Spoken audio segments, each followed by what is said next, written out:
Hello बच्चों, अखिल physics classes में आपका स्वागत है। आज हम इलेक्ट्रिसिटी का लेक्चर नंबर 5 पढ़ने जा रहे हैं। इस लेक्चर में हम इलेक्ट्रिक करंट का डिफिनीशन पढ़ने वाले हैं। इलेक्ट्रिक करंट की यूनिट क्या होती है वो पढ़ेंगे। इलेक्ट्रिक करंट को मापने वाले कौन कौन से इंस्ट्रूमेंट हैं, इन सब के बारे में पढ़ेंगे। इसके पहले वाले लेक्चर में हमने कंडक्टर और इंसुलेटर के बारे में पढ़ा था। ठीक है, आपके फिजिक्स का क्लास 10 के फिजिक्स का जितना भी सिलेबस है 10 दिसंबर तक हम कंप्लीट कर देंगे। इसके बाद जो अगला चैप्टर है magnetic effect of electric current, कुछ आपका रिफ्रैक्शन में कुछ पोर्शन बाकी रह गया है, 5 से 6 लेक्चर उसमें बने थे। तो जितने भी लेक्चर हैं हम आपका सिलेबस 10 दिसंबर तक कंप्लीट कर देंगे। आप अच्छे से तैयारी करते रहिए, बोर्ड एग्ज़ाम भी करीब आ रहा है। ठीक है, तो स्टार्ट करते हैं इलेक्ट्रिक करंट कि व्हाट इज़ इलेक्ट्रिक करंट।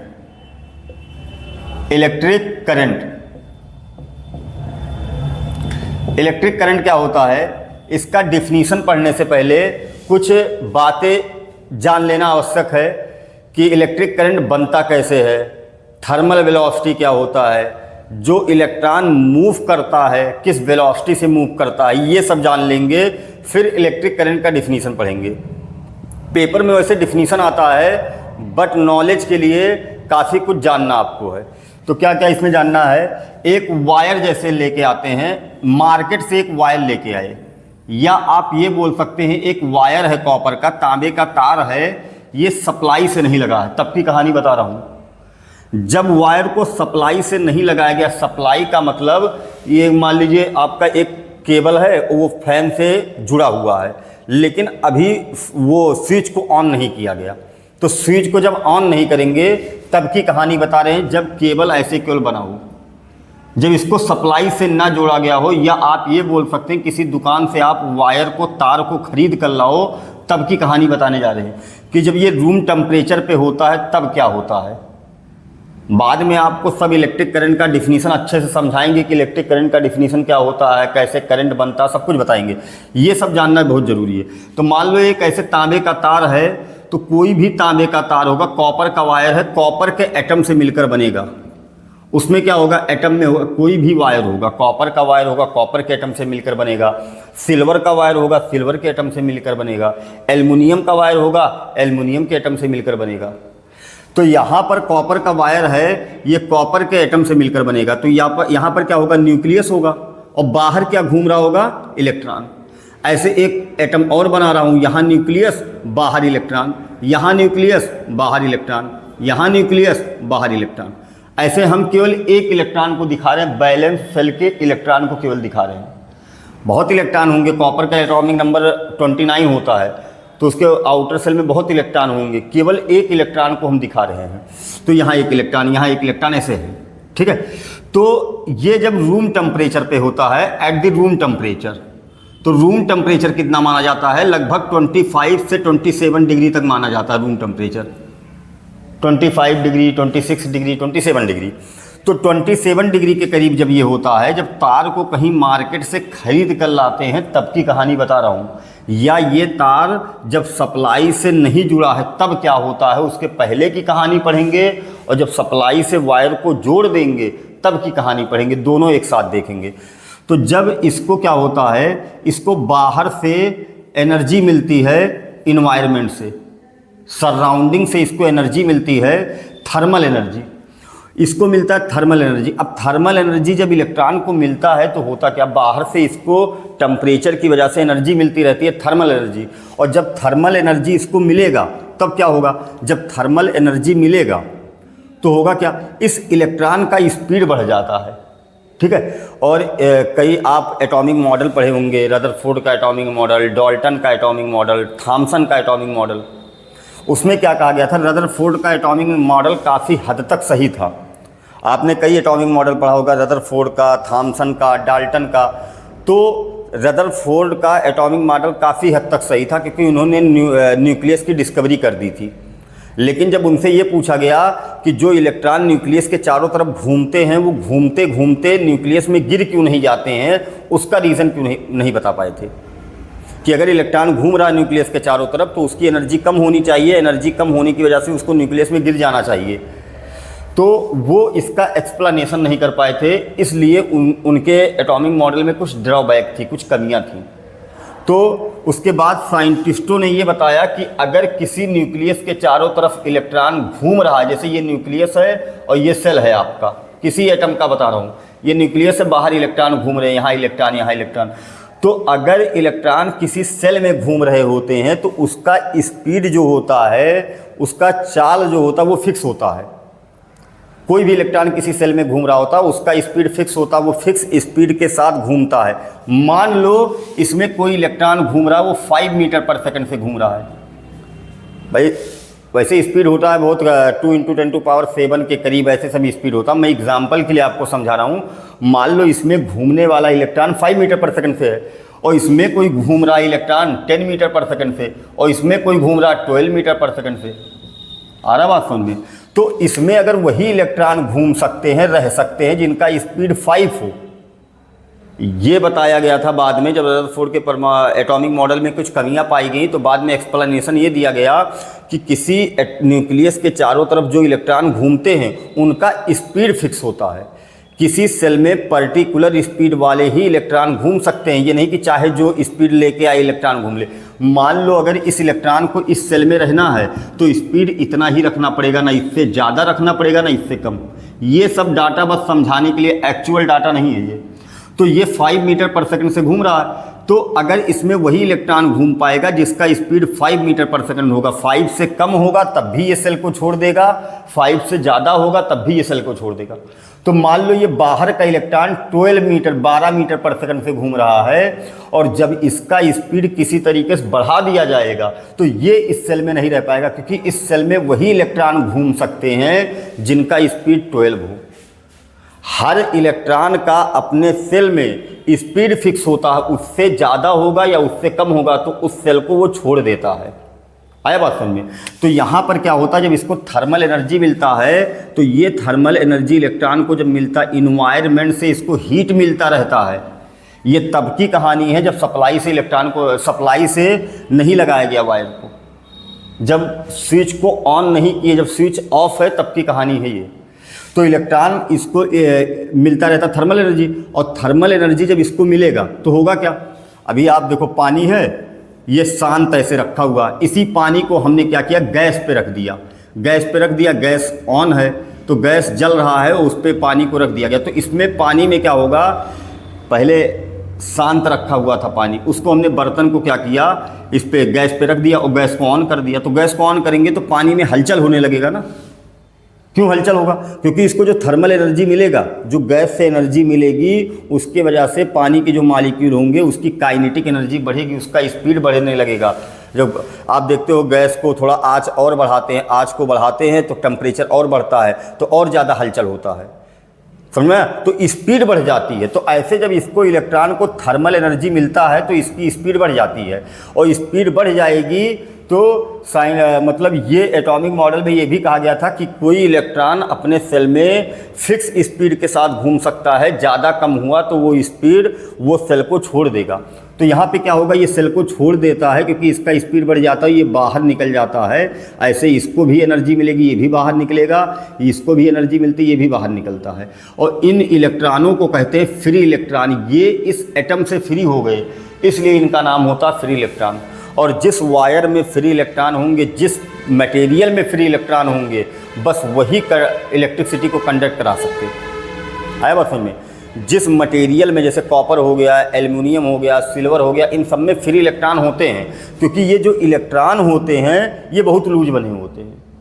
ये आपको कंडक्टर और इंसुलेटर में बताया था हमने कि ये इलेक्ट्रॉन न्यूक्लियस से बहुत लूज बने होते हैं। तो लूज बने होने की वजह से जैसे इनको थोड़ा सा एनर्जी मिलता है, ये फ्री होकर बाहर घूमने लगते हैं। अब बाहर का मतलब ये नहीं कि वायर से बाहर चले जाएंगे, वायर में ही रहेंगे, घूमते रहेंगे अंदर।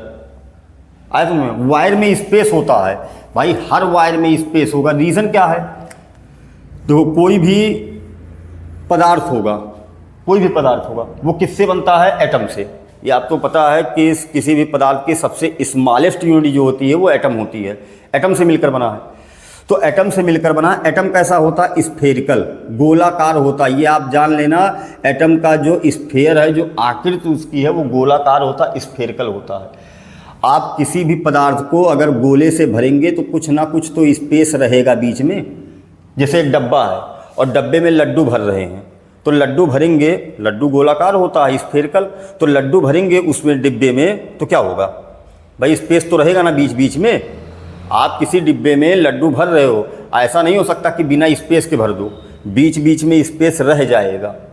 तो ऐसे कोई भी एटम बनता है, तो कोई भी पदार्थ बनता है वो एटम से मिलकर बनेगा, और एटम स्फेरिकल होता तो कोई भी पदार्थ को जब एटम से भरेंगे तो पदार्थ के बीच में, पदार्थ में जगह फ्री रह जाता, उसी को बोलते हैं वाइड।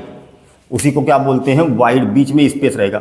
और इसी स्पेस में फ्री इलेक्ट्रॉन घूमते रहते हैं, तो जब इसको थर्मल एनर्जी मिलती है तो इलेक्ट्रॉन घूमते रहते हैं अंदर, और जिस स्पीड से घूमते हैं उसको बोलते हैं thermal energy, thermal velocity, sorry thermal velocity. ये तब की कहानी है व्हेन स्विच इज ऑफ,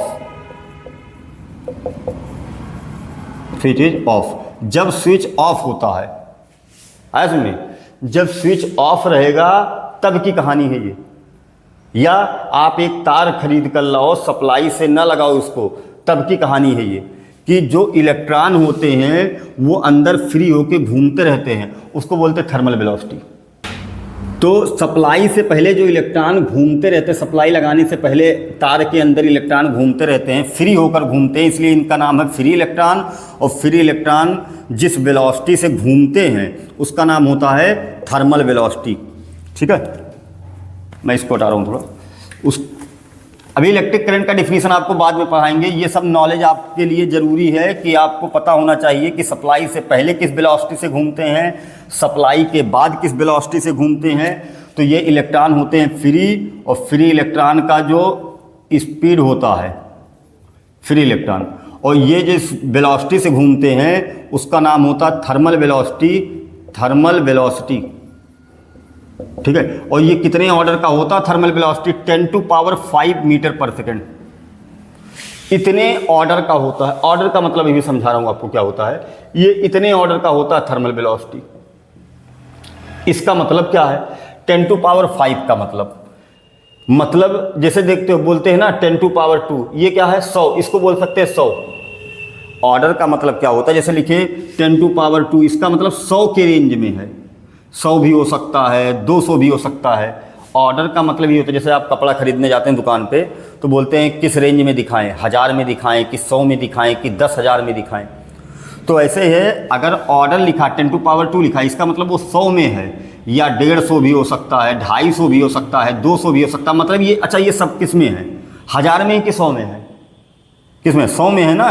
तो इसका जो ऑर्डर होगा, अगर कोई पूछे इसका ऑर्डर बताओ, तो ये 100 होगा, 10⁻²। इसका भी ऑर्डर 10⁻², इसका भी ऑर्डर 10⁻²। ऐसे लिखा 3000।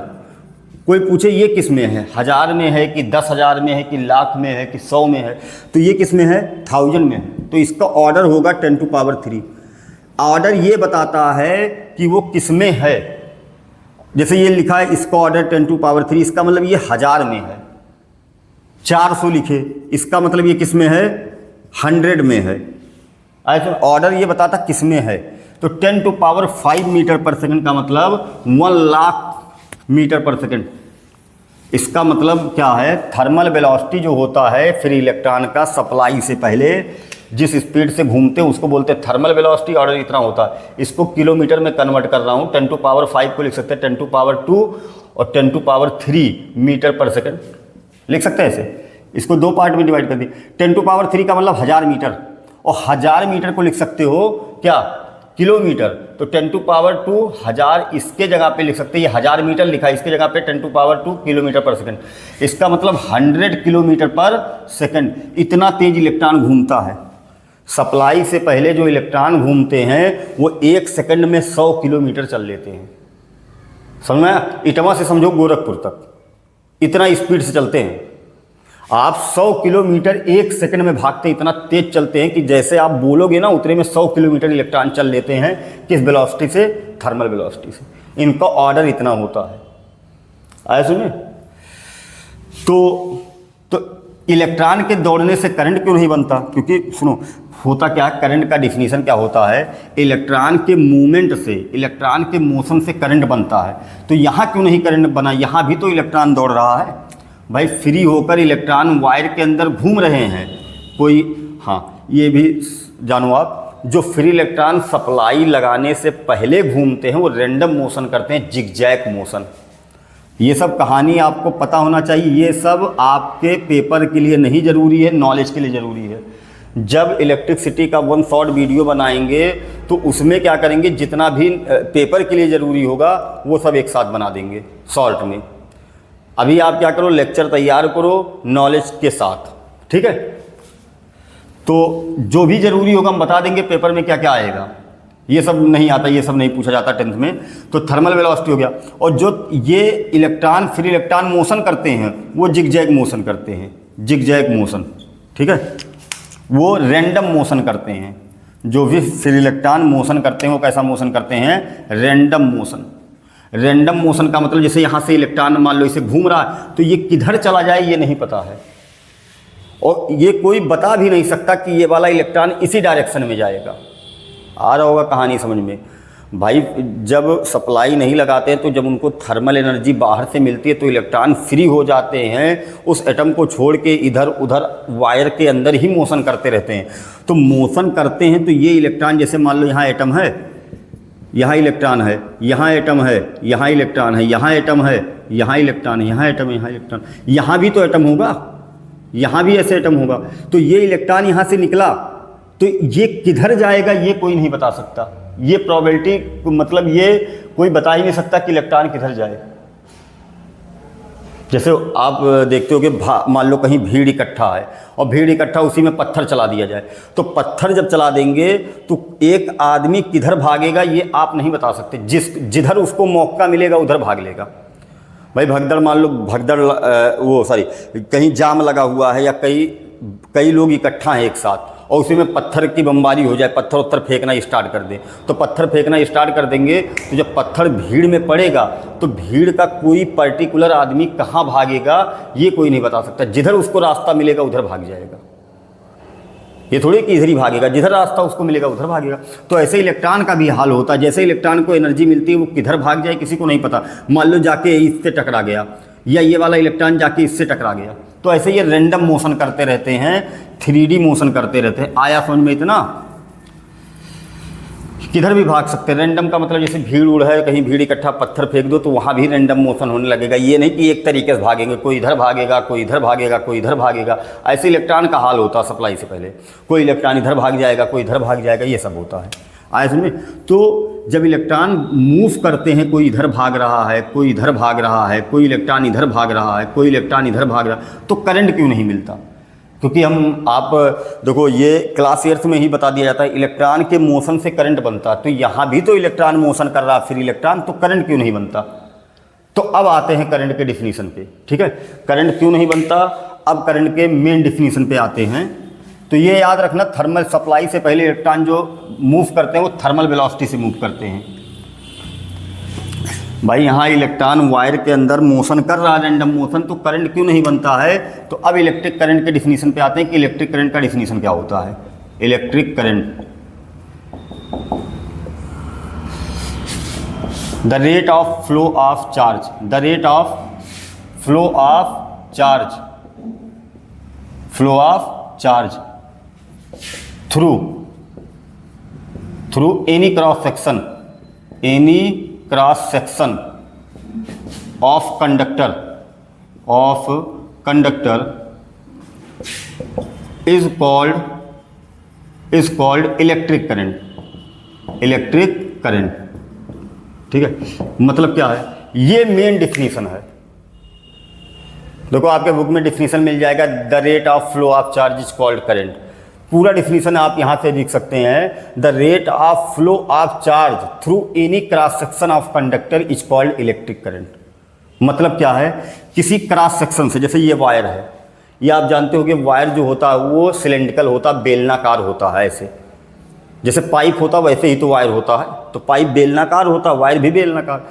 अब इसको यहाँ से कहीं से कट करो, कहीं से, यहाँ से, तो यहाँ से जितना चार्ज फ्लो होकर जाएगा किसी क्रॉस सेक्शन से, मैं ही बना रहा हूँ, ये मान लो वायर है आपका, ये क्रॉस सेक्शन है, ये सर्कुलर होगा। ये क्रॉस सेक्शन का मतलब क्या है, पर जैसे करंट देखो वायर में इलेक्ट्रॉन या तो ऐसे भागेगा या तो ऐसे भागेगा, जब सप्लाई ऑन करेंगे तब या तो इधर भागेगा या तो इधर भागेगा। तो किसी क्रॉस सेक्शन से जितना चार्ज फ्लो होकर जाएगा, ठीक है, किसी क्रॉस सेक्शन से, जैसे यहाँ पर एक कट कर दो ऐसे, तो कट करोगे तो क्रॉस सेक्शन बनेगा। एक पाइप है, मान लो पाइप, ये पाइप है, यहाँ से जितना पानी फ्लो होकर जाएगा 1 सेकंड में, यूनिट टाइम का मतलब 1 सेकंड में, रेट का मतलब टाइम से डिवाइड, ठीक है, यूनिट टाइम में 1 सेकंड में जितना यहाँ से पानी फ्लो होकर जाएगा उसे बोलेंगे वाटर करंट। तो 1 सेकंड में किसी क्रॉस सेक्शन से जितना चार्ज फ्लो होकर जाएगा उसे कहेंगे इलेक्ट्रिक करंट। अभी समझ में आ जाएगा क्या है। तो जैसे इलेक्ट्रॉन अभी बताया आपको, इलेक्ट्रॉन मान लो इधर भाग रहा है, कोई इधर भाग रहा है, जब सप्लाई से पहले की बात हो रही है, ठीक है, कोई इलेक्ट्रॉन इधर भाग रहा, कोई इधर भाग रहा, कोई इधर भाग रहा, कोई इधर भाग रहा, कोई ऐसे भाग रहा, कोई इधर भाग रहा, रैंडम मोशन करते रहते हैं। तो रैंडम मोशन करते रहते तो करंट क्यों नहीं मिलता, ये सुनो। मान लो यहाँ एक क्रॉस सेक्शन बनाए, एक क्रॉस सेक्शन का मतलब ये वायर में करंट ऐसे चल रहा है या करंट ऐसे चल रहा है, तो इसको ऐसे परपेंडिकुलर ऐसे कट करेंगे तो ये बनेगा क्रॉस सेक्शन, समझा। तो ये क्रॉस सेक्शन ऐसे सर्कुलर दिखेगा आपको। तो यहाँ से कितना करंट पास होके चार्ज फ्लो होके जा रहा है वो निकालेंगे, उसी को बोलेंगे इलेक्ट्रिक करंट। 1 सेकंड में जितना करंट पास होकर जाएगा उसी को बोलेंगे इलेक्ट्रिक करंट। तो 1 सेकंड में पता करो। तो देखो यहाँ पर क्या होता है, ये इतना रैंडम मोशन होता है, तो हम ये मान लेते हैं, या ये होता भी है, मान लो इस वायर में, इस पूरे वायर में 1000 इलेक्ट्रॉन है फ्री, 1000 फ्री इलेक्ट्रॉन है। इस पूरे वायर में कितने इलेक्ट्रॉन है, 1000 फ्री इलेक्ट्रॉन। ये हम बोल सकते हैं कि जब रैंडम मोशन होता है ना, तो यहाँ पर अगर 500 इलेक्ट्रॉन इधर गए होंगे, हमें माने कि इस पूरे वायर में 1000 फ्री इलेक्ट्रॉन है और 500 इलेक्ट्रॉन इधर गए होंगे, तो ये भी मान सकते हैं कि 500 इलेक्ट्रॉन इधर भी तो गए होंगे। भाई मान लो कहीं भीड़ इकट्ठा है, उसमें ईंट चला दें तो कुछ इधर भागेंगे कुछ इधर भागेंगे, आया तो उनमें, तो हर जगह रैंडम मोशन होगा, तो कुछ इधर भी भागे होंगे कुछ इधर भी भागे होंगे। तो हम मान लिए कि 500 इधर गए होंगे 500 इधर गए होंगे।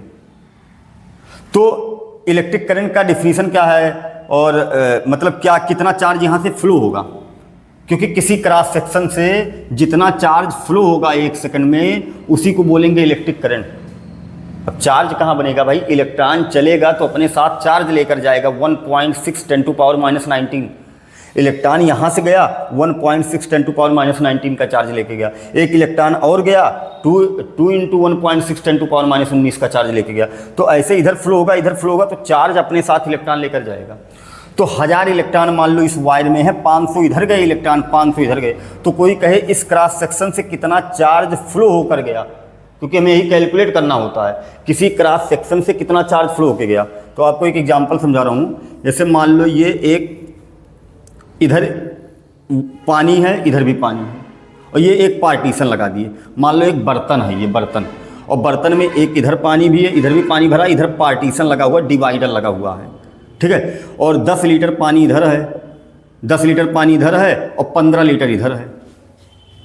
तो मान लो इस पार्टीशन को हमने खोला और 3 लीटर इधर फ्लो करने दिया, 3 लीटर।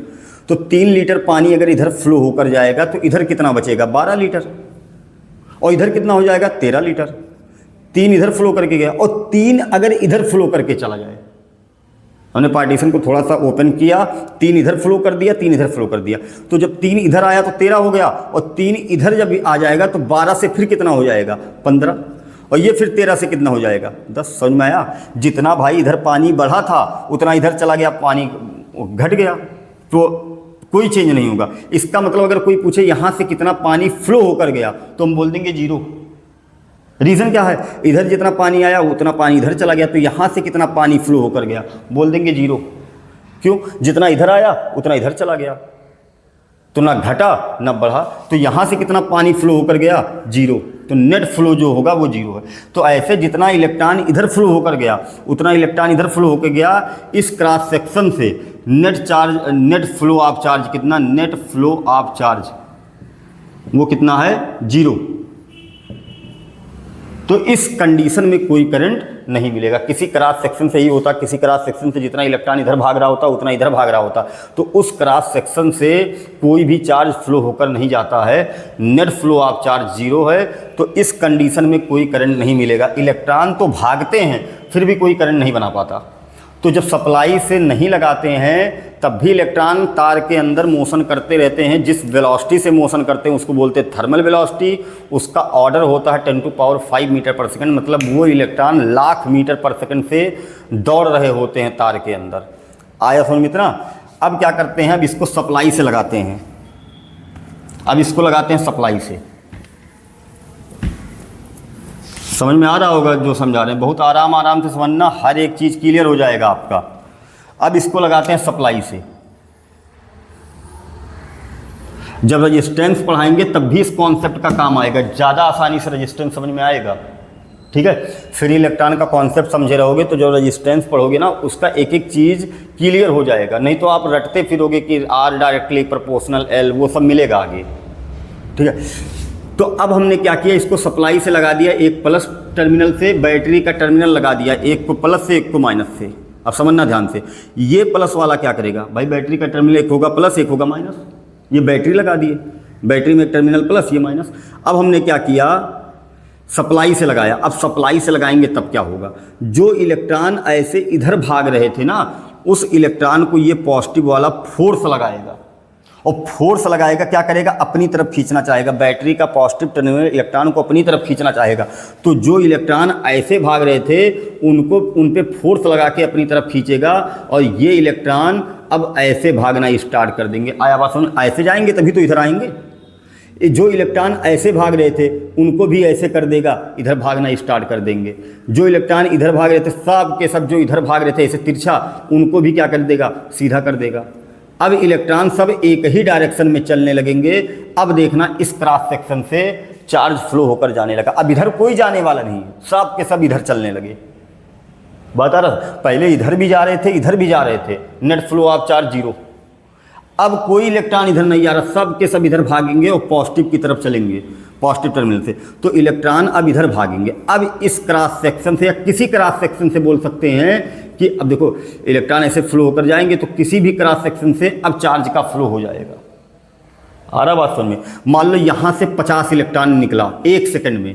एक सेकंड में कितना इलेक्ट्रॉन, 50 से इलेक्ट्रॉन। कोई पूछे यहाँ से करंट कितना बना, तो एक सेकंड में जितना चार्ज फ्लो होकर जाता है उसी को बोलते हैं करंट। किसी वायर के क्रॉस सेक्शन से एक सेकंड में जितना चार्ज फ्लो होकर जाएगा उसी को बोलेंगे current. Rate, the rate of flow of charge, rate का मतलब टाइम से डिवाइड, जितना चार्ज फ्लो होकर जाए उसमें टाइम का डिवाइड कर देंगे, बन जाएगा करंट। आया सुन में, the rate of flow of charge is called electric current. तो यहाँ से मान लो 50 इलेक्ट्रॉन यहाँ से दौड़ के गया, ठीक है, तो एक सुना ध्यान से, मान लो यहाँ से 100 इलेक्ट्रॉन गया दौड़ के।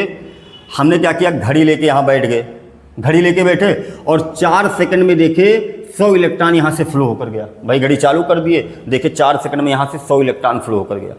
तो 1 सेकंड में कितना फ्लो होकर जाएगा, हाँ, जितना इलेक्ट्रॉन इस क्रॉस सेक्शन से जाएगा उतना ही इलेक्ट्रॉन इस क्रॉस सेक्शन से भी जाएगा। जैसे मतलब क्या है, जैसे पानी है, ये पाइप है, अगर यहाँ से 2 सेकंड में 10 लीटर पानी फ्लो हुआ है तो यहाँ से भी 2 सेकंड में कितना पानी फ्लो हुआ होगा, 10 ही लीटर। भाई बीच में पानी को रुकना नहीं है पाइप में। तो अगर यहाँ से 2 सेकंड में 10 लीटर फ्लो होके गया है तो यहाँ से भी 2 सेकंड में कितना होगा, 10 लीटर। तो किसी भी क्रॉस सेक्शन से आप करंट की वैल्यू कैलकुलेट कर सकते हैं, चाहे यहाँ से चाहे यहाँ से चाहे यहाँ से। अगर यहाँ से 4 सेकंड में 100 इलेक्ट्रॉन गया तो यहाँ से भी 4 सेकंड में 100 इलेक्ट्रॉन फ्लो होकर गया होगा। किधर भागेगा, पॉजिटिव की तरफ। आया समझ में? तो 4 सेकंड में मान लो 100 इलेक्ट्रॉन फ्लो होकर गया, तो 4 सेकंड में 100 इलेक्ट्रॉन, तो 1 सेकंड में कितना जाएगा, 25 इलेक्ट्रॉन। समझ में आया?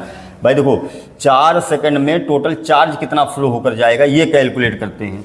4 सेकंड में 1 इलेक्ट्रॉन फ्लो होकर जाएगा तो इतना चार्ज लेकर जाएगा, और 100 इलेक्ट्रॉन फ्लो होगा तो 100 इंटू इतना। तो 4 सेकंड में इतना चार्ज फ्लो होकर जाएगा। भाई 1 इलेक्ट्रॉन दौड़ेगा तो इतना चार्ज लेके दौड़ेगा, 100 इलेक्ट्रॉन दौड़ेगा तो इतना इंटू इतना करके दौड़ेगा। तो 1 सेकंड में कितना होगा, तो इसका मल्टीप्लाई कर देंगे। ये है टोटल चार्ज, ये है टोटल चार्ज फ्लो होकर गया, ये टोटल टाइम है, टी टाइम। टी टाइम में क्यू चार्ज फ्लो होकर गया तो 1 सेकंड में क्या होगा, तो इसका मल्टीप्लाई होगा, ये कहाँ आएगा, डिवाइड में। भाई 4 सेकंड में इतना चार्ज, तो 1 सेकंड में कितना, तो इसका मल्टीप्लाई ये कहाँ आएगा, डिवाइड में। तो ये लिख देंगे 100 इंटू 1.6 10⁻⁻19 और डिवाइड बाई 4। इसका मतलब इसी को बोलेंगे इलेक्ट्रिक करंट। आई से लिखते हैं इलेक्ट्रिक करंट को, कैपिटल आई से भी लिखते हैं, कहीं कहीं स्मॉल आई से लिखते हैं। तो यहाँ कितना करंट बनेगा, आई इज इक्वल टू इतना इन टोटल चार्ज में टोटल टाइम का डिवाइड कर देंगे, बन जाएगा इलेक्ट्रिक करंट। कुछ आया समझ में।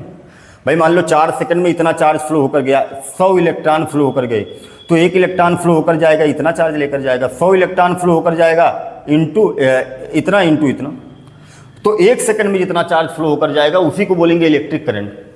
तो 1 सेकंड में कितना होगा, तो इसका मल्टीप्लाई ये कहाँ आएगा, डिवाइड में। आया समझ में। या तो ऐसे हम डिफिनीशन बना सकते हैं इसका, टी टाइम में, मान लो यहाँ टी टाइम में यहाँ से क्यू चार्ज फ्लो होकर गया, टी टाइम में क्यू चार्ज, तो यूनिट टाइम में कितना, तो इसका मल्टीप्लाई ये आएगा डिवाइड में। ये मैथ में करते होंगे आप, टी टाइम में क्यू चार्ज फ्लो हुआ, यूनिट टाइम में कितना होगा, तो इसका मल्टीप्लाई ये आएगा डिवाइड में। तो क्यू अपान क्या हो जाएगा, यूनिट टाइम में। ये चार्ज है टी टाइम में फ्लो हुआ है, ये चार्ज किस में है, यूनिट टाइम में फ्लो हुआ, और इसी को बोलेंगे इलेक्ट्रिक करंट। तो अगर मान लो किसी क्रॉस सेक्शन से, तो वही डिफिनीशन लिखवाएं, the rate of flow of charge. Flow of charge का मतलब जितना चार्ज फ्लो होगा, रेट का मतलब टाइम से डिवाइड कर देंगे, through any cross section of conductor is called electric current, उसको कहेंगे इलेक्ट्रिक करंट। तो मान लो एक वायर है, और इस वायर में यहाँ से इलेक्ट्रॉन फ्लो होकर जा रहा है, और मान लो सबके सब मिलकर इलेक्ट्रॉन क्यू चार्ज बना रहे हैं। भाई एक इलेक्ट्रॉन दौड़ेगा तो 1.6 10⁻⁻19 चार्ज लेके दौड़ेगा। तो मान लो कई इलेक्ट्रॉन दौड़ रहे हैं और सब मिलकर क्यू चार्ज बना रहे हैं। अब क्यू की वैल्यू कुछ भी हो सकती है, कितने टाइम में, टी टाइम में। तो इलेक्ट्रिक करंट यहाँ, ये तब कहानी है जब सप्लाई से लगाएंगे तब। तो कितना करंट इस वायर में चलेगा, तो आई बराबर क्यू अपान टी, ये फार्मूला होगा आपका। आया समझ में इतना, I is equal to Q upon T, ये इलेक्ट्रिक करंट का डिफिनीशन है, total flow of charge divide by time. इसको लिख सकते हैं rate of flow of charge. इसको रखेंगे, क्यू को रखेंगे न्यूमेरिकल जब करना होगा, तो क्यू को रखेंगे कूलाम में, माइक्रो कूलाम में क्वेश्चन में दिया होगा तब भी कूलाम में रखेंगे। इसको माइक्रो कूलाम में दिया होगा तो कूलाम में कन्वर्ट करेंगे। टाइम को हमेशा, न्यूमेरिकल के लिए बता रहा हूँ, टाइम को हमेशा सेकंड में रखेंगे, तब जो आई आएगा वो किस में आएगा बता रहा हूँ। देखो फार्मूला क्या होता है, I is equal to Q upon T. यहाँ समझ में आया। इसका यूनिट क्या होता है, इलेक्ट्रिक करंट का यूनिट। तो इलेक्ट्रिक करंट का जब भी बोर्ड में डिफिनीशन पूछा जाएगा, ये डिफिनीशन लिख के ये फार्मूला आपको लिखना है। जो कहानी इसके पहले थर्मल वेलोसिटी इलेक्ट्रिक बता रहे थे, वो सब नॉलेज के लिए कि आप जानो कि सप्लाई के पहले थर्मल वेलोसिटी से चलता है, ये सब नॉलेज के लिए था। ठीक है, तो I is equal to Q upon T, बस इतना ही लिखना होता, आई बराबर क्यू अपान टी। इसका यूनिट क्या होगा, तो यूनिट होगा इसका कूलाम। देखो यूनिट हमेशा फार्मूले बनाते हैं, तो इसका यूनिट होगा कूलाम अपान सेकंड, तो इसका यूनिट होगा कूलाम अपान सेकंड। आया बात समझ। और कूलाम अपान सेकंड, और एक साइंटिस्ट थे एम्पियर, उनके रिस्पेक्ट में इसका यूनिट रखा गया कूलाम अपान सेकंड भी बोल सकते हो या बोल सकते हो एम्पियर। तो इलेक्ट्रिक करंट का जो यूनिट होता है वो एम्पियर होता है। दोनों यूनिट याद रखना, कूलाम अपान सेकंड। यहाँ तक आया सुन में। तो आई बराबर फार्मूला होगा क्यू अपान टी, और यूनिट क्या होगा इसका, कूलाम अपान सेकंड, और इसी को बोल सकते हैं एम्पियर। ठीक है, एम्पियर। तो ये अब जब न्यूमेरिकल आप करोगे, फॉर न्यूमेरिकल के लिए क्या होगा, क्यू को रखेंगे कूलाम में, अगर माइक्रो कूलाम में दिया होगा तो उसको कन्वर्ट कर देंगे, टी को रखेंगे किस में, सेकंड में, तब जो आई आएगा उसको एम्पियर में रखना है। आया समझ में। अगर मान लो क्वेश्चन में टी आपका मिनट में दिया हो, आवर में दिया हो, तो उसको कन्वर्ट कर लेंगे सेकंड में, तब आई आपका आएगा एम्पियर में। तो ये इसका हो गया यूनिट। आया पूरा समझ में। तो एक फार्मूला इलेक्ट्रिक करंट का ये है, न्यूमेरिकल में कभी क्यू देगा, टी देगा, आई पूछेगा, कभी आई और क्यू दे के टी पूछेगा, तीनों में से दो देगा, एक पूछ लेगा। आया समझ में इतना। आगे बढ़े। इसके बाद है आपका, अगर मान लो चार्ज क्वेश्चन में ना देके, मान लो यहाँ से ये बोल दिया गया कि इस वायर के किसी क्रॉस सेक्शन से t समय में n इलेक्ट्रॉन फ्लो करते हैं। इस बार चार्ज की वैल्यू नहीं दिया क्वेश्चन में, कहा गया यहाँ से t टाइम में n इलेक्ट्रॉन फ्लो करते हैं, नंबर ऑफ इलेक्ट्रॉन दे दिया, डायरेक्ट चार्ज नहीं दिया, बोला गया कि t टाइम में क्रॉस सेक्शन से n इलेक्ट्रॉन पास कर रहे हैं, तब करंट की वैल्यू कैसे निकालेंगे। तो करंट बराबर क्या होता है, total charge divide by time. तो अच्छा, एक इलेक्ट्रॉन अगर फ्लो करेगा तो कितना चार्ज लेके जाएगा, E के बराबर। E की वैल्यू होती है 1.6 × 10⁻⁹। अगर एक इलेक्ट्रॉन फ्लो करेगा यहाँ से तो चार्ज लेके जाएगा E के बराबर। 2 इलेक्ट्रॉन फ्लो करेगा, कितना चार्ज लेके जाएगा, 2E के बराबर। यहाँ चार्ज ही लिखना है, चार्ज डिवाइड बाई टाइम। तो एक इलेक्ट्रॉन फ्लो करेगा तो E के बराबर चार्ज, 2 इलेक्ट्रॉन फ्लो करेगा 2E के बराबर चार्ज, 3 इलेक्ट्रॉन फ्लो करेगा 3E के बराबर। n इलेक्ट्रॉन फ्लो कर रहे हैं तो कितना चार्ज बनेगा टोटल, Ne और divide by T.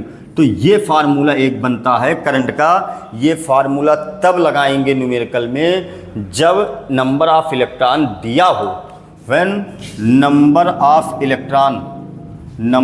Electron given, electrons given, जब नंबर ऑफ इलेक्ट्रॉन गिवन हो या नंबर ऑफ इलेक्ट्रॉन पूछा गया हो, आर आस्क्ड।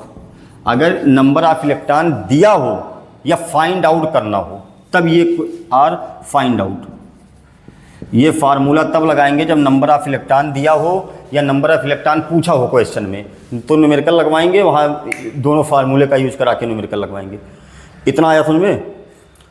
अब एक चीज़ और सुन लो, यहाँ से इलेक्ट्रॉन जो निकलता है ना वो किस वेलोसिटी से जाता है वो भी याद कर लो। देखो, सप्लाई के पहले जो भागते थे वो थर्मल वेलोसिटी, और सप्लाई के बाद जिस स्पीड से भागते हैं, सप्लाई लगाने के बाद, जैसे अभी मान लो आप पंखा चालू करो या बल्ब चलाओ, तो बल्ब जलाते हैं तो जैसे ऑन करते हैं ना, देखो ऑन नहीं किए होते हैं उस समय तार में, वायर में जो इलेक्ट्रॉन भागते हैं वो थर्मल वेलोसिटी से भागते हैं। जैसे स्विच को ऑन करेंगे, स्विच को जैसे ऑन करेंगे तुरंत इलेक्ट्रॉन थर्मल वेलोसिटी से ना भागकर ड्रिफ्ट वेलोसिटी से भागते हैं। तो जब सप्लाई ऑफ रहेगा, याद रखना, सप्लाई ऑफ रहे तो थर्मल वेलोसिटी, और उसका जो ऑर्डर होता मतलब वो लाख मीटर पर सेकंड से भागते, इतना तेज भागते हैं सप्लाई ऑन होने से पहले। जब सप्लाई को ऑन कर देंगे तब क्या होगा, तब जब इलेक्ट्रॉन जो भागते हैं उसको बोलते हैं ड्रिफ्ट वेलोसिटी। याद रखना, सप्लाई के बाद जैसे मान लो फैन चल रहा है तो कोई पूछे इलेक्ट्रॉन किस स्पीड से भाग रहा है, उसका नाम क्या है, उसका नाम होता है ड्रिफ्ट वेलोसिटी। और इसका ऑर्डर क्या होता है, इसे VD से शो करते हैं, VD ड्रिफ्ट वेलोसिटी। इसका ऑर्डर क्या होता है, इसका ऑर्डर होता है 10⁻⁻⁴ मीटर पर सेकंड। बहुत स्लो होता है, इलेक्ट्रॉन भागता है। आया समझ में इलेक्ट्रॉन, ये सब फार्मूला आप याद रखना। सप्लाई के बाद, आफ्टर सप्लाई, ये सब कहानी तब है जब सप्लाई लगा देते हैं तो इलेक्ट्रॉन जिस स्पीड से भागता है उसका नाम होता है ड्रिफ्ट वेलोसिटी। उसको VD से व्यक्त करते हैं, डिनोट करते हैं, और इसका ऑर्डर होता है 10⁻⁻⁴ मीटर पर सेकंड। बहुत कम होता है, बहुत कम का मतलब आपको मैं समझा रहा हूँ कैसे। 10⁻⁴, इसको मैं हटा रहा हूँ डिफिनीशन।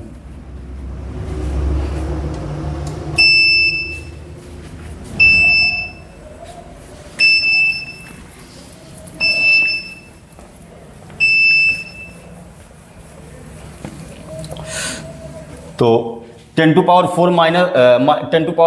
मीटर पर सेकंड का मतलब समझा रहा हूँ। इसको लिख सकते हैं 1/10⁻⁴ है, नीचे आएगा 10⁻+4 मीटर पर सेकंड आएगा। भाई पावर को नीचे लाएंगे तो माइनस है तो प्लस हो जाएगा ना। और 1/10⁻⁴ का मतलब आप देखना, 1 मीटर, ऊपर मीटर लिखा, देखना मीटर पर सेकंड, तो 1 मीटर को लिख सकते हैं 1000 mm में अब कन्वर्ट करने जा रहे हैं, अभी ज़्यादा समझ में आ जाएगा। 1000 mm लिख सकते हैं, मीटर को 1000 mm, और नीचे 10⁻⁴ लिखा है तो 1 2 3 4 कैंसल,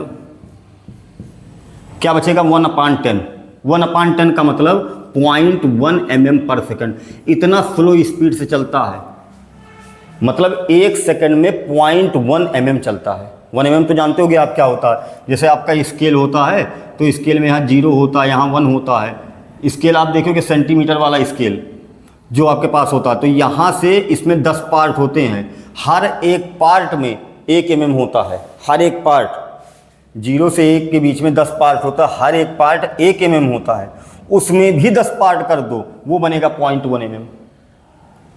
भाई 1 mm में 10 पार्ट करोगे तभी तो बनेगा 0.1 mm। तो 1 mm इसमें भी 10 पार्ट कर दो तो इतना स्लो इलेक्ट्रॉन चलता है। सप्लाई के बाद इलेक्ट्रॉन बहुत धीरे धीरे चलता है, उसको बोलते हैं ड्रिफ्ट वेलोसिटी।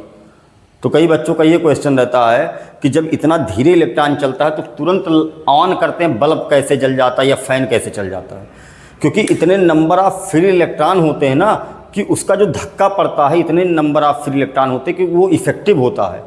उसका धक्का पड़ता है तो तुरंत स्टार्ट हो जाता है। जैसे मान लो यहाँ पर ऐसे एक लकड़ी का ऐसे बोर्ड रखा, मतलब लकड़ी का ऐसे पीस रखा है ऐसे, या टाइल्स बोल सकते हो, टाइल्स का पीस रखा है या लकड़ी का पीस रखा है ऐसे ऐसे ऐसे। अब मान लो अगर इसको हम थोड़ा सा फोर्स लगाएं तो क्या होगा, सब एक साथ गिर जाएंगे। ऐसे ऐसे लकड़ी का टुकड़ा ऐसे ऐसे रखा हुआ है और हमने पीछे वाले पे ऐसे फोर्स लगाया तो इस पे धक्का पड़ेगा, ये पूरे में ऐसे वाइब्रेशन क्रिएट कर देगा। ये इसको डिस्टर्ब करेंगे ना, पूरा ऐसे एक लाइन से गिरता चला जाएगा। तो यही काम होता है, इतना ज़्यादा नंबर ऑफ फ्री इलेक्ट्रॉन होते हैं, जैसे थोड़ा सा मतलब धक्का पड़ता है तुरंत वो पूरा करंट आगे बढ़ जाता है। आया समझ में ना? तो ड्रिफ्ट वेलोसिटी की वैल्यू बहुत कम होती है, बहुत स्लो इलेक्ट्रॉन चलते हैं वायर के अंदर सप्लाई के बाद। सप्लाई के पहले तो बहुत तेज़ चलते हैं, ठीक है। तो सब याद रखना, नंबर ऑफ फ्री इलेक्ट्रॉन इतने ज़्यादा होते हैं कि उनका इफ़ेक्ट ज़्यादा होता है और यही करंट के लिए रिस्पॉन्सिबल होते हैं। तो अगर पूछा जाए करंट के लिए कौन सी वेलोसिटी रिस्पॉन्सिबल होगी, थर्मल वेलोसिटी या ड्रिफ्ट वेलोसिटी, तो फॉर द इलेक्ट्रिक करंट, या ऐसे लिख सकते हैं आप, drift velocity of electron is responsible for electric current. Electric current के लिए कौन सी वेलोसिटी रिस्पॉन्सिबल होती है? थर्मल वेलोसिटी नहीं होती है, ड्रिफ्ट वेलोसिटी होती है। ड्रिफ्ट वेलोसिटी की वैल्यू बहुत कम होती है। यहाँ तक आपको समझ में आया पूरा? तो उसके बाद फार्मूला आप देख चुके, I बराबर Q/T, यूनिट देख चुके, ठीक है, यहाँ तक से पढ़ चुके। दो फार्मूला है करंट का, I बराबर NE/T, दोनों फार्मूला है। इलेक्ट्रिक करंट का डिफिनीशन देख चुके, यूनिट देख चुके। अब एक चीज़ इसमें ये पढ़ना है कि इलेक्ट्रिक करंट का मेज़रमेंट कैसे होता है, इलेक्ट्रिक करंट का मेज़रमेंट कैसे होता है, ठीक है, ये पढ़ना है। उसके बाद कौन सी क्वांटिटी है इलेक्ट्रिक करंट, ये सब पढ़ना है। तो electric current is a scalar quantity, ये भी याद रखना। Electric current is a scalar quantity, vector नहीं होता है। Electric current is a scalar quantity, ठीक है। क्यों स्केलर होता है? देखो आपने थोड़ा बहुत 9th में पढ़ा होगा कि जिसके पास डायरेक्शन होगा और जिसके पास मैग्नीट्यूड होगा उसे वेक्टर क्वांटिटी कहेंगे, और जिसके पास डायरेक्शन नहीं होगा, केवल मैग्नीट्यूड होगा, उसे स्केलर क्वांटिटी कहते हैं। तो करंट के पास लेकिन डायरेक्शन होता है, करंट के पास डायरेक्शन होता है। डायरेक्शन होता कैसे? देखो करंट कैसे चलता है ये भी थोड़ा बहुत कहानी जान लो, अभी इसको समझा रहा हूँ। इलेक्ट्रिक करंट की स्केलर क्वांटिटी क्या है?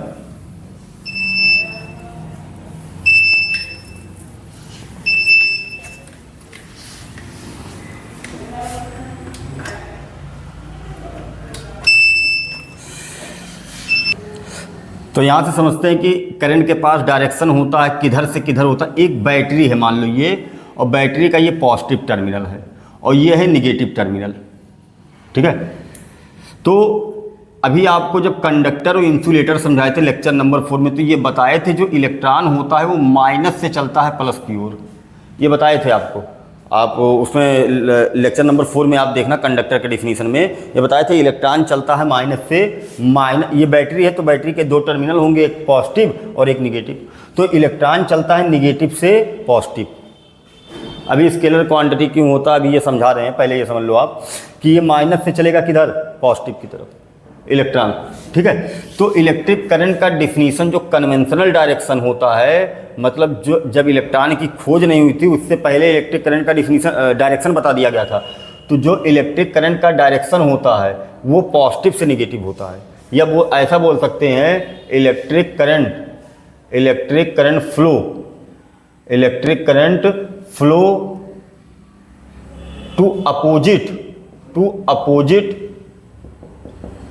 Opposite direction.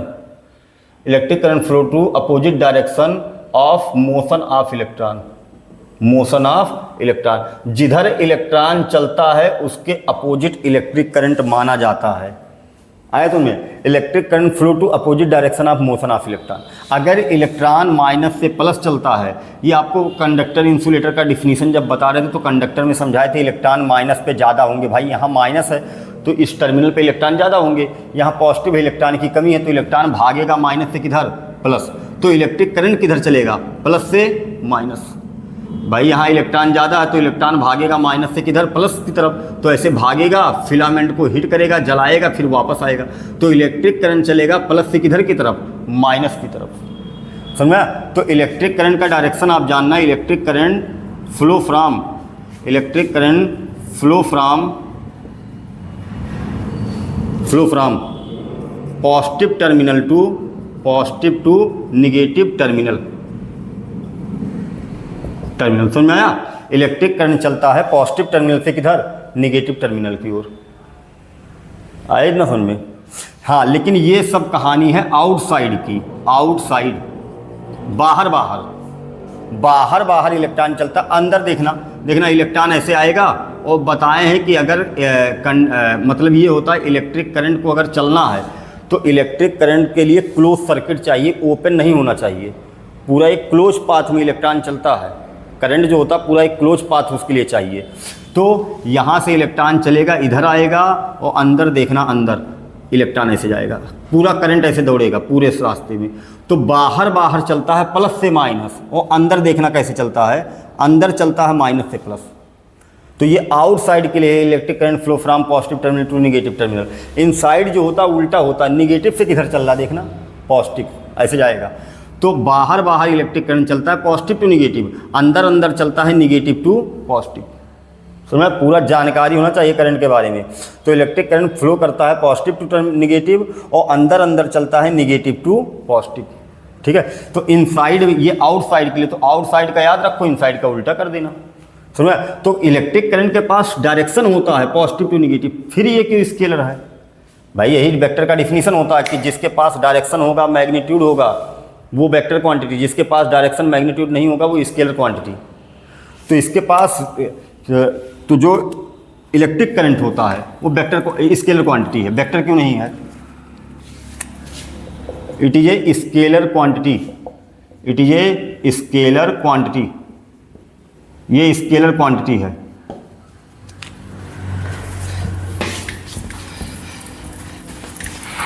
एक एक पॉइंट पूरा पढ़ते चलेंगे। इलेक्ट्रिक करंट का डिफिनीशन क्या होता है? The rate of flow of charge through any cross section of the conductor is called electric current. I is equal to Q upon T, I is equal to N E by T. Unit क्या होता है? Coulomb पर second, ampere. ठीक है। Scalar quantity है। क्यों scalar है? Because ऐसे लिख सकते हैं, इट डज नॉट फॉलो या obey, it does not obey law of vector addition. अब वेक्टर एडिशन आपका 11 में है, यहाँ नहीं है। वेक्टर के देखो, वेक्टर चैप्टर आप 11 में जब पढ़ोगे क्लास 11th में, तो अपना कुछ रूल बना के रखा है वेक्टर ने, उस रूल को ये फॉलो नहीं करता, इसलिए वेक्टर क्वांटिटी नहीं है। मतलब क्या है? थोड़ा सा एग्जांपल से मैं समझा रहा हूँ। जैसे मान लो एक ऑब्जेक्ट है, इस पर 6 न्यूटन का फोर्स इधर लगा और 4 न्यूटन का फोर्स इधर लगा, तो इस पर नेट फोर्स अगर कोई पूछे कितना होगा, दोनों अपोजिट डायरेक्शन में है, 6 इधर लगा, 4 इधर लगा। तो अगर वेक्टर से देखो, इसमें वेक्टर का ही रूल लगाना पड़ेगा। 6 इधर है, 4 इधर है, तो इसका आंसर कितना आएगा? 2 न्यूटन। आया सुन में? इसका आंसर जो रिजल्टेंट आएगा 2 न्यूटन आएगा। लेकिन अगर इसी 6 को इधर कर दिए और 4 को इधर कर दिए, तब आंसर अब बदल जाएगा। तो कैसे निकालेंगे? ये क्लास 11th में वेक्टर रूल से पढ़ेंगे, यहाँ नहीं पढ़ना आपको। तो यहाँ पर 2 न्यूटन का फोर्स लग रहा है, इसका आंसर अलग होगा। मतलब क्या है? वेक्टर में अगर डायरेक्शन आप बदलते जाओ, देखो पहले 4 इधर था तो आंसर अलग आया, अब 4 को हमने इधर कर दिया, आंसर तुरंत बदल जाएगा, क्योंकि ये वेक्टर और ये वेक्टर अब एक नहीं है, अलग अलग है। तो अगर वेक्टर नियम से देखा जाए तो यहाँ आंसर 2 आना चाहिए था। तो अब आपको समझा रहा हूँ। जैसे मान लो एक वायर है, यहाँ बैटरी लगा हुआ है, कहीं यहाँ बैटरी एक है, और ये इधर से 6 एम्पियर का करंट आया, और एक बैटरी यहाँ लगा के हमने रखा है, इधर से 4 एम्पियर करंट गया। तो अब मान लो हमने एक तार इधर भी लगा दिया तो 6 एम्पियर इधर गया, 4 एम्पियर इधर गया, दोनों अपोजिट हैं। अगर वेक्टर होता तो आंसर कितना आता? 2 एम्पियर। भाई वेक्टर का ही तो रूल है कि अगर दो वेक्टर अपोजिट डायरेक्शन में तो घट जाएंगे। तो ये अगर ये वेक्टर होता तो 6 इधर से 4 इधर से, तो आंसर 2 एम्पियर आना चाहिए। लेकिन जब इस वायर में जाएगा ना तो ये 10 एम्पियर बन के जाएगा। कुछ आया समझ में? जैसे पानी है, मान लो 6 लीटर इधर से पानी आया, 4 लीटर इधर से पानी आया, तो इधर से कितना जाएगा? 10 लीटर। बीच में ना पानी रुकेगा ना बीच में इलेक्ट्रिक करंट रुकेगा। समझ में आया बात? यहाँ बीच में रुकेगा नहीं करंट। तो 6 इधर से आया, 4 इधर से आया, 10 एम्पियर इधर से चला गया। इसका मतलब अगर ये वेक्टर होता तो आंसर 2 आना चाहिए था। आंसर कितना आया? 10। इसका मतलब ये वेक्टर के किसी रूल को फॉलो नहीं करता है, इसलिए वेक्टर क्वांटिटी नहीं है, स्केलर है।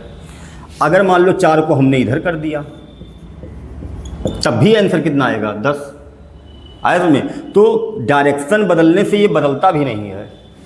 डायरेक्शन बदलने से करंट नहीं बदलता। जैसे मान लो एक फ़ैन है यहाँ लगा है और यहाँ सप्लाई, यहाँ बोर्ड है। हम क्या करते हैं घर में, आप देखोगे तार को चाहे आप ऐसे लगा दो सीधा, या तो आप तार को ऐसे करो, दोनों में करंट सेम होगा। फ़ैन दोनों में सेम ही चलेगा। ये नहीं कि इसमें ज़्यादा तेज़ चले। मान लो यहाँ बोर्ड है आपका, मैं आपको समझा रहा हूँ, ये बोर्ड है, ये फ़ैन है और ये बोर्ड है। तो हमने क्या किया, तार को ऐसे डायरेक्ट ऐसे कनेक्ट कर दिया। एक तरीका ये है। और सुविधा के लिए हम क्या करते हैं, तार को ऐसे ले जाते हैं फिर ऐसे कनेक्ट करते हैं। दोनों में करंट सेम आएगा। डायरेक्शन बदलने से करंट नहीं बदला। इसका मतलब ये डायरेक्शन पर डिपेंड भी नहीं करता है, इसलिए कैसी क्वांटिटी है? स्केलर। कुछ आया समझ में? तो जो आपका करंट होता है वो स्केलर क्वांटिटी होता है। उसके बाद ये आप क्या क्या याद रखना, आपको मैं बता रहा हूँ, एक बार फिर से रिकॉल करा दे रहा हूँ। इलेक्ट्रिक करंट का definition, the rate of flow of charge through any cross section of the conductor is called electric current. I is equal to Q upon T, I is equal to N E by T. ठीक है। उसके बाद the electric current flow from positive terminal to negative terminal. Electric current flow to opposite direction of motion of electron. जिधर इलेक्ट्रॉन चलेगा उसके opposite electric current माना जाएगा। मान लो एक वायर है और कोई बोल दिया ए से बी इलेक्ट्रॉन चल रहा, इधर करंट किधर चलेगा? बी से ए, करंट इधर माना जाएगा। जिधर इलेक्ट्रॉन चलेगा उसके अपोजिट। समझ में आया? ये भी याद रखना आप। स्केलर क्वांटिटी ये भी याद रखना। समझ में आ रहा बात? किस वेलोसिटी से चलता है? सप्लाई के पहले थर्मल वेलोसिटी से, सप्लाई के बाद ड्रिफ्ट वेलोसिटी से। उसके बाद द इलेक्ट्रिक करंट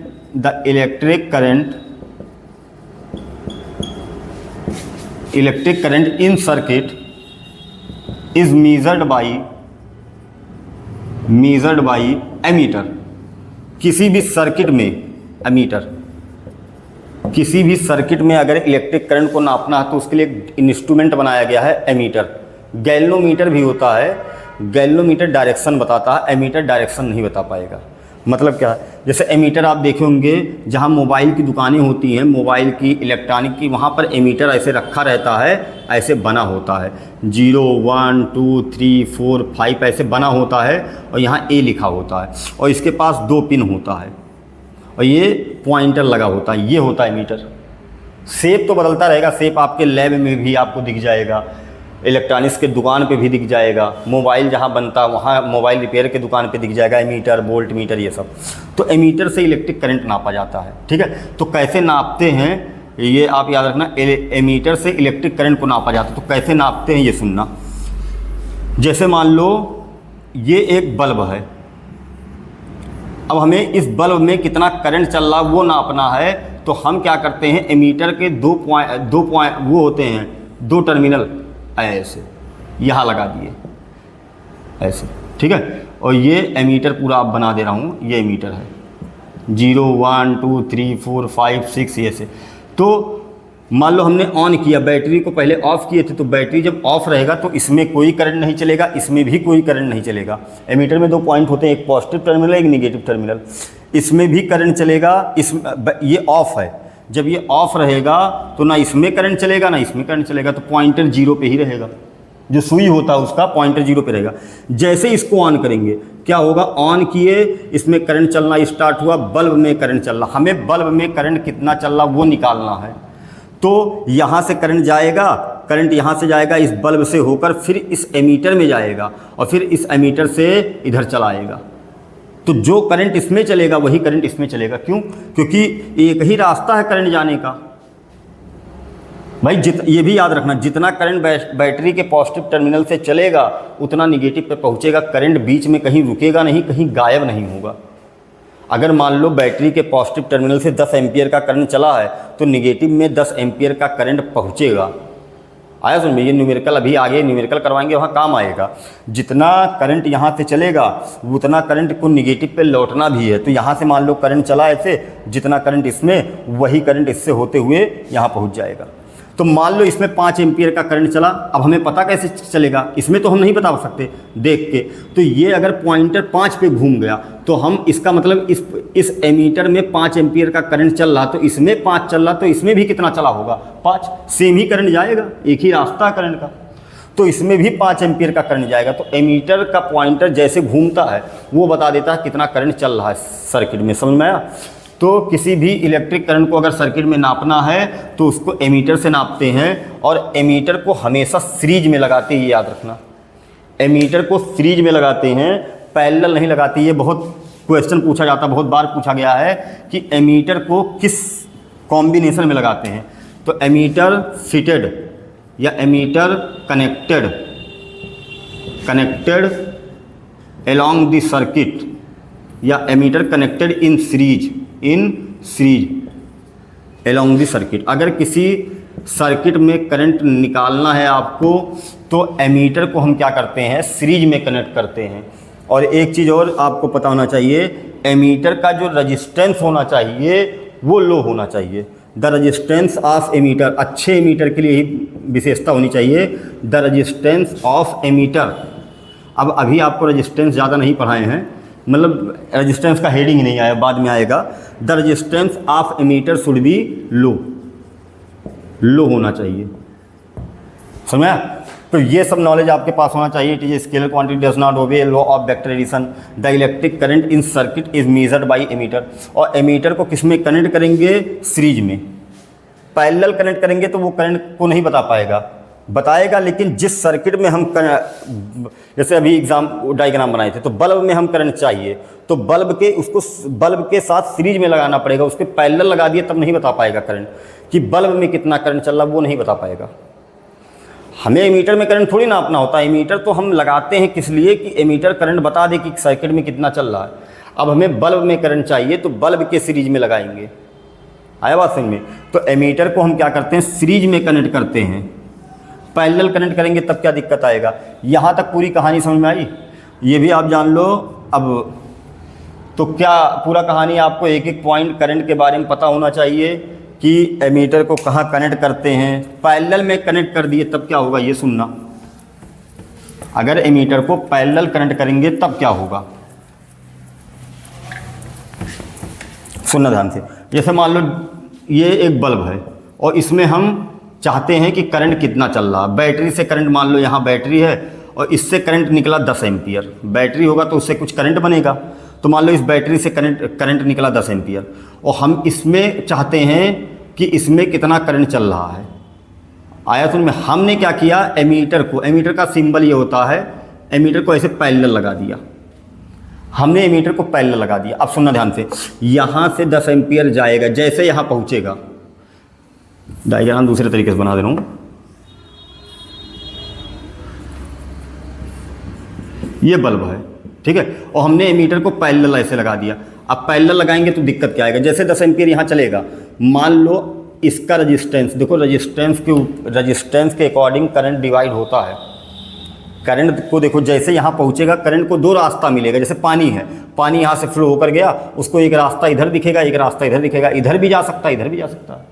जिधर रजिस्टेंस ज़्यादा होगा, रजिस्टेंस बाद में आएगा तब पढ़ाएंगे वहाँ अच्छे से, जहाँ रजिस्टेंस ज़्यादा होगा वहाँ करंट कम चलेगा। तो मान लो इसमें करंट ज़्यादा चल रहा है, इसका रजिस्टेंस इससे ज़्यादा है, 7 एम्पियर है, और इसमें करंट चल रहा 3 एम्पियर। तो इसका पॉइंटर जो होगा, जो एमीटर में पॉइंटर बना होगा 0 1 2 3 ऐसे बना होता, 4 5 6, ये इसका एमीटर का जो पॉइंटर होगा वो 3 पर घूम गया। तो हम बोल देंगे इसमें 3 एम्पियर का करंट चल रहा है और इसमें चल रहा था 7। हमें नापना था इसका करंट और हम पता कर लिए इसका करंट कितना चल रहा है, और हमें ये भी करंट नहीं पता भाई बैटरी से कितना करंट निकलेगा, बिना नापे कैसे बता सकते हैं। तो मान लो इसमें 3 एम्पियर का करंट दिखा, तो 3 एम्पियर का इसमें दिखा, तो इसमें कितना चल रहा वो हम थोड़ी बता पाएंगे भाई। एमीटर में 3 चल रहा है, इसमें कितना चल रहा वो, हाँ अगर टोटल पता होता तब तो निकल जाएगा भाई। मान लो 10 इधर चल रहा है और इसमें 3 चल रहा, तो गारंटी इसमें 7 चलेगा, लेकिन यही नहीं हमें पता कितना चल रहा है, सर्किट में कितना करंट है या इस बल्ब में कितना करंट है, कहाँ से बता पाएंगे। एमीटर में 3 एम्पियर का जा रहा है, तो इससे क्या मतलब है एमीटर में कितना जा रहा है, तो इस बल्ब में हम करंट नहीं बता पाएंगे। तो जब सीरीज पैरेलल में लगाएंगे तो हम करंट का कैलकुलेशन नहीं कर पाएंगे। तो सर्किट में अगर करंट को निकालना है तो सर्किट के अलॉन्ग सीरीज में लगाया जाता है मीटर को। इतना बात समझ में आया। और जो रजिस्टेंस होना चाहिए मीटर का वो लो होना चाहिए। क्यों लो होना चाहिए वो आगे कहानी बताएंगे, ठीक है। तो ये सब था पूरा इलेक्ट्रिक करंट का डिफिनीशन। एक बार 2 मिनट में फिर से रिकॉल करा दे रहा हूँ क्या क्या हमने पढ़ चुका है। पढ़े हैं इलेक्ट्रिक करंट का definition, the rate of flow of charge through any cross section of the conductor is called electric current. I is equal to Q upon T, I is equal to N E by T. Q को होना चाहिए coulomb में, T को होना चाहिए second में, आई को होना चाहिए, आई होगा तब एम्पियर में। उसके बाद हमने ये पढ़ा है कि जो इलेक्ट्रिक करंट फ्लो करता है वो from positive terminal to negative terminal. उसके बाद फिर पढ़े हमने कि जो इलेक्ट्रिक करंट का डायरेक्शन होता है, the electric current flow to opposite direction of motion of electron. Electron जिधर भागेगा उसके अपोजिट इलेक्ट्रिक करंट भागेगा। इट ये स्केलर क्वांटिटी होता है क्योंकि ये वेक्टर एडिशन के लॉ को ओबे नहीं करता है, ठीक है। वेक्टर का किसी भी रूल को फॉलो नहीं करता है। उसके बाद हमने पढ़ा कि जो अगर किसी भी सर्किट में इलेक्ट्रिक करंट को नापना है तो एमीटर से नापेंगे, एमीटर को सीरीज में कनेक्ट करना पड़ेगा, ठीक है। और उसके बाद एमीटर को सीरीज में कनेक्ट करना पड़ेगा। और ये सबसे मेन बात है, 2 पॉइंट याद रखना एमीटर के बारे में। एमीटर को सीरीज में कनेक्ट करना पड़ता है सर्किट में। दूसरा ये याद रखना कि जो एमीटर का रेजिस्टेंस होना चाहिए बहुत लो होना चाहिए। जब वोल्ट मीटर आपको पढ़ा देंगे तो वहाँ दोनों समझा देंगे एक साथ कि एमीटर का रेजिस्टेंस लो होना चाहिए, वोल्ट मीटर का रेजिस्टेंस हाई होना चाहिए। तो ये पूरी कहानी थी इलेक्ट्रिक करंट के बारे में। आई होप आपको समझ में आया होगा। इसके बाद आपको इलेक्ट्रिक करंट का न्यूमेरिकल भी करवाएंगे, आई बराबर क्यू बाई टी, आई बराबर एनी बाई टी से रिलेटेड न्यूमेरिकल।